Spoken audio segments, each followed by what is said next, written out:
हिमाचल प्रदेश में कर्मचारियों का एरियर डीए लंबित पड़ा हुआ है। 15 अगस्त को सीएम द्वारा लंबित वित्तीय देनदारियों को लेकर कोई बड़ा ऐलान न होने से कर्मचारियों ने अब सरकार के खिलाफ आवाज मुखर करना शुरू कर दी है। सचिवालय सेवाएं कर्मचारी महासंघ ने 21 अगस्त से सरकार के खिलाफ मोर्चा खोलने का ऐलान कर दिया है और साझा मंच बनाकर सरकार के खिलाफ लड़ाई लड़ने की बात कही है। शिमला में पत्रकार वार्ता कर वन विभाग कर्मचारी महासंघ के अध्यक्ष प्रकाश बादल ने कहा कि सरकार कर्मचारियों को बताए कि उनको उनके डीए और एरियर नहीं दिए जा रहे। सरकार श्वेत पत्र जारी कर पैसे का हिसाब बताए। कर्मचारियों के नाम पर सरकार कर्ज ले रही है, लेकिन कर्मचारियों के लंबित वित्तीय देनदारियों का भुगतान नहीं किया जा रहा है, तो आखिर पैसा जा कहाँ रहा? सेक्शन बजट के बिल पास नहीं हो रहे, मुख्यमंत्री मिलने तक का समय नहीं दे रहे। ऐसे में कर्मचारी अपनी समस्याएं कहां रखें? वन विभाग में गर्मी के मौसम में बड़ा नुकसान हुआ और पूरे के पूरे जंगल तबाह हो गए। वन विभाग के लगभग 300 फॉरेस्ट गार्ड फील्ड का काम छोड़ दफ्तरों में क्लर्क का काम कर रहे हैं और इसी तरह से 150 के आसपास रेंज ऑफिसर भी दफ्तरों में लगा दिए गए, जबकि उनका फील्ड का काम है। सरकार फील्ड स्टाफ को दफ्तर से हटाकर फील्ड में भेजे। इसके चलते कुछ फॉरेस्ट गार्ड को 2 से 3 दिन बीट पर लगा दिया गया है, जिससे वे मानसिक तनाव झेल रहे हैं और होशियार सिंह मर्डर जैसे मामले सामने आ रहे हैं। सरकार खाली पड़े पदों को भरने का काम करे और कर्मचारियों को आंदोलन के लिए मजबूर ना करे। ये बात कहना चाहता हूँ कि अभी हिमाचल प्रदेश सचिवालय जो सेवाएं का जो एसोसिएशन है, उन्होंने सबसे पहले आवाज़ उठाई है डीए की। आज तक कोई कर्मचारी संगठन नहीं बोला। इन संगठनों का मुझे लगता है कि इनका मुद्दा, मुझे लगता है या तो संगठन चाहते हैं कि सरकार से कोई, उनको लगता है कि अगर हम बोलेंगे तो क्लैश हो जाएगा। देखिए, हम अपनी मांगे, सरकार हमारा एक तरह से हमारी माँ है, हम उनके समक्ष अपनी मांगे रखने का हमें हक है। हम उनका विरोध नहीं कर रहे हैं, लेकिन अगर हम डर के बोलेंगे नहीं तो हमारे हकों की बात जो है हुक्मरानों तक या जो भी हमारे नेता हैं उन तक कैसे पहुंचेगी। तो सचिवालय कर्मचारी के जो अध्यक्ष है संजीव जी, मैं हमारे संगठन की ओर से उनका बहुत आभार व्यक्त करता हूं कि उन्होंने हमारे कर्मचारियों की आवाज़ें उठाई और मैं उनको खुला समर्थन देना चाहता हूं कि हमारा संगठन उनके साथ कंधे से कंधा मिलाकर है। और मैं ये अपील भी करता हूं संजीव जी को भी और बाकी कर्मचारियों की, कम से कम हम जो शिमला में हमारे डिफरेंट डिपार्टमेंट है, उनके स्टेट कार्यकारिणी शिमला में हम एक साझा मोर्चा बनाएं, इकट्ठे होके मुख्यमंत्री महोदय के पास जाएं और अपनी प्रॉब्लम्स उनको बताएं। मुझे नहीं लगता कि वो हमारी प्रॉब्लम्स को नहीं सुनेंगे। देखिए, मैं बहुत ज़्यादा नहीं बोलना चाहूँगा, मैं छोटे छोटे पॉइंट्स में आपको बताना चाहता हूँ कि कर्मचारियों और सरकार में ये टकराव की स्थिति क्यों है या उनके डीए एरियर क्यों नहीं मिल रहे। कर्मचारियों के लिए कोई मंच ही नहीं है जो मुख्यमंत्री तक मिलने के लिए। हमें जो है किसी तरह से उन तक पहुंचने का हमारे पास दरवाज़ा ही नहीं है। मैंने पिछले साल 2-3 बार माननीय मुख्यमंत्री महोदय को चिट्ठी लिखी अपने विभाग की ओर से। हमारी बहुत सारी प्रॉब्लम्स है विभाग की कि हमें टाइम दो। पहले मुख्यमंत्री महोदय को एक एसोसिएशन की चिट्ठी जाती थी, बड़े मान सम्मान से कर्मचारियों को बुलाया जाता था। आज की डेट में कोई जेसीसी नहीं, कोई हमारे पास एक मंच होता था जेसीसी। पहले मैं 1990 से पहले की जब मैं बात करता हूँ तो साल में एटलीस्ट 3 जेसीसी होती थी। अब जो 2 साल में 1 जेसीसी भी नहीं होती है।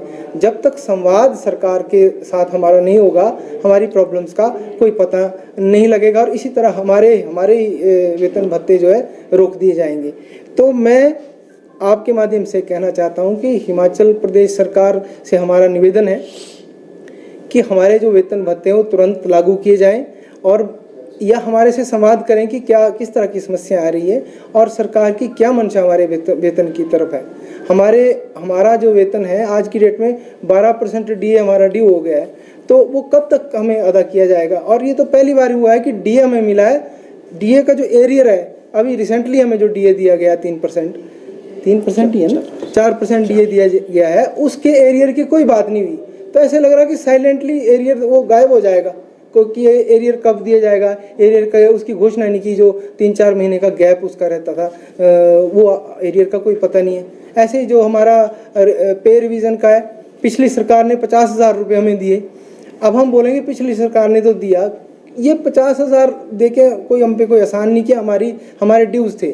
अगर आपकी सरकार नहीं चल रही है तो हमारे परिवार भी नहीं चल रहे हैं। आप उस तरह से भी देखिए कि कर्मचारियों की कोई समस्या है। तो हम सरकार से आपके माध्यम से निवेदन करना चाहते हैं कि अगर सचिवालय सेवा संगठन या कोई भी संगठन आगे आता है तो हम उनका साथ देने को तैयार हैं, और अगर वो कोई भी संगठन नहीं आता तो हम एक छोटा सा संगठन होने के बावजूद भी सरकार से अपनी मांगों को लेकर उनके समक्ष जो है हम जाएंगे।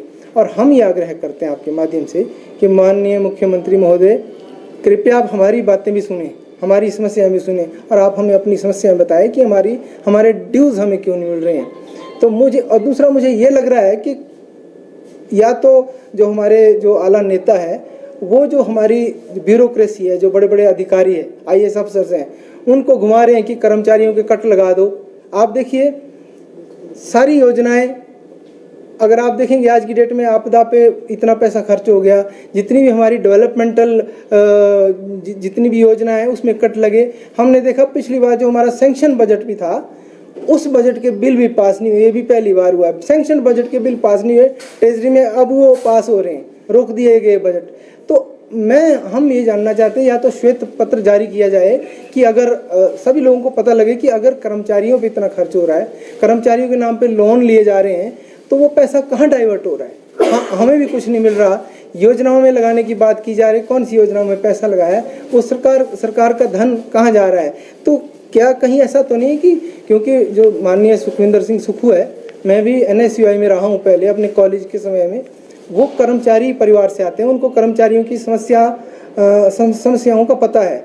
तो या तो मुझे लगता है कि IAS जो एक ब्यूरोक्रेट्स का एक जो ऊपर उनके इर्द गिर्द जो लोग रहते हैं, या तो उन्हें वो गुमराह कर रहे हैं कि कर्मचारियों के भत्ते और वेतन रोक दो, या फिर कहीं ना कहीं कोई गैप है, उस गैप को लेकर जो है हमें क्लैरिटी चाहिए कि हमारे ड्यूज़ हमें कब मिलेंगे। अब आपके मीडिया के लोग, कि मैं वन विभाग को लीड कर रहा हूँ हिमाचल प्रदेश में, जो वन विभाग है वो सबसे महत्वपूर्ण विभागों में एक है। हमारे विभाग में बहुत सारी चीज़ें हैं, और अभी हमें हमारे नए मुखिया मिले हैं डॉक्टर पवनेश जी, उनसे हमारी मुलाकात हुई है, उनसे भी हमें बड़ी उम्मीदें हैं। तो मैं अपने विभाग की कुछ समस्याएं भी आपके समक्ष रखना चाहता हूं, जिन समस्याओं में सबसे पहले हमारे 3-4 विंग है। एक हमारे क्लास 4 होते हैं जो हमारी हेल्प करते हैं, एक हम मिनिस्ट्रियल के लोग और जो ऑफिस में बैठते हैं, PA प्राइवेट सेक्रेटरीज होते हैं, दूसरे फील्ड का स्टाफ होता है 3, और चौथे अधिकारी होते हैं। 4 हमारे विंग है एक तरह से देखा जाए, जो मजबूत पिलर है। उसमें एक फील्ड स्टाफ के जो लोग हैं वो होते हैं। मैं आपके माध्यम से बताना चाहता हूं कि अभी आपने रिसेंटली देखा होगा, फॉरेस्ट फायर्स में हज़ारों एकड़ फॉरेस्ट जंगल जल गए, सबसे ज़्यादा नुकसान हुआ है। मेरे पास एग्जैक्ट आंकड़े इस वक्त नहीं है क्योंकि हमारा एक अलग विंग इसको करता है। तो उसके बावजूद भी हमारे फील्ड के लगभग अंदाजन 350 और 400 फॉरेस्ट गार्ड्स दफ्तरों में काम कर रहे हैं, एक क्लर्क का काम कर रहे हैं। और हमने कई बार लिख के दिया है कि इस बारे में कि आप इनको फील्ड में लगाएं।